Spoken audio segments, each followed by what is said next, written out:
Leonardo DiCaprio returns to the big screen next month in the new Martin Scorsese epic, The Aviator. He plays the late Howard Hughes, a man driven to the brink of insanity by his enormous wealth, fame, and passion for his work. But as I learned when we sat down for an exclusive interview, the former Titanic star is not getting too caught up in the role. And Leo, straight ahead, sir! Leo, straight ahead. Leo, straight ahead.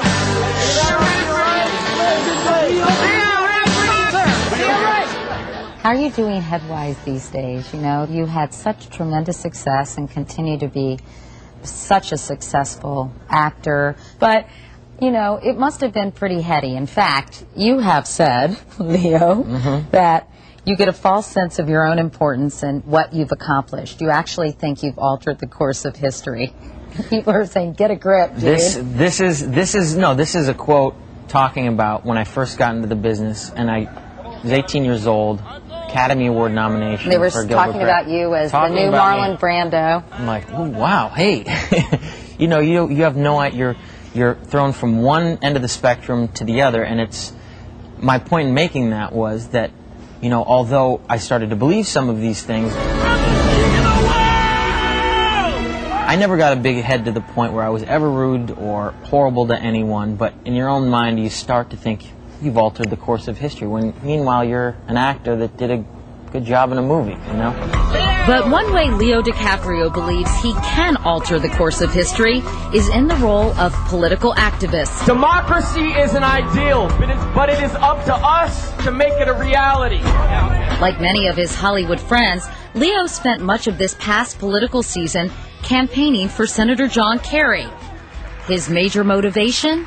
The environment. I think it's one of those issues that does not get nearly enough attention, and it's something that affects the world. It's a global issue, you know. Why don't you think people seem to care about it that much when it came to the last election? You just didn't hear many people talking about the environment. I did. The fact is that global warming is happening right now. It is a reality. It's going to affect the world as we know it. Do you think some people hearing you talk about this out and about during the campaign were like, ugh, another actor, another Hollywood guy? In other words, some people think it actually worked against John Kerry to have the Hollywood community behind him. I don't think so at all. We have a right to say whatever we want to. We're citizens as well. But DiCaprio's passion for the planet's future should come as no surprise, since he's also somewhat obsessed with its past. In a recent profile of you in Vanity Fair, it talks about how fascinated you are with history and science, and how you went to a recent exhibition of human body parts, and that you really enjoy talking about these things. And the writer wrote, in fact, the longer he talks, the more DiCaprio emerges as a deeply sensitive and wildly imaginative nerd boy, whose massive fame and ability to have sex as often as he wants seem like bonuses that he never sought, but that just happened. Are you a wildly imaginative nerd boy? I would say to some degree, yes, I am, Katie. Really? Yes, I am. Well, I think that, you know, being an actor, you have to know your stuff. You have to, I mean, as far as movies are concerned, I know a lot about movies too. You have to know the history of what you do, and you have to have other interests in life as well. Otherwise, life is boring. In fact, it was his obsession with American history that led Leo to The Aviator. 9 years ago, he read a biography about the legendary Howard Hughes that fascinated him. But what he found compelling wasn't so much the myth, it was the man. You've said, quote, he was one of the most iconic men the country has ever seen, but he had a strong need for privacy. I can empathize with that.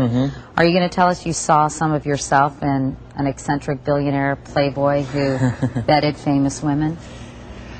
You know, I think he took things to extremes that I would never, ever imagine or dream of. But could you relate to him on some level? I think I can, you know. I think it's a little different for me being an actor, and because I take it so seriously, because I just don't want people to know too much about who I am, because I want to be convincing in the roles that I play. But, you know, he had no reason to go out there and try to be a public figure. He was trying to further the cause of aviation constantly, and he did, you know. And you can see more of my exclusive interview with Leonardo DiCaprio on Dateline NBC this Friday night at 8, 7 Central.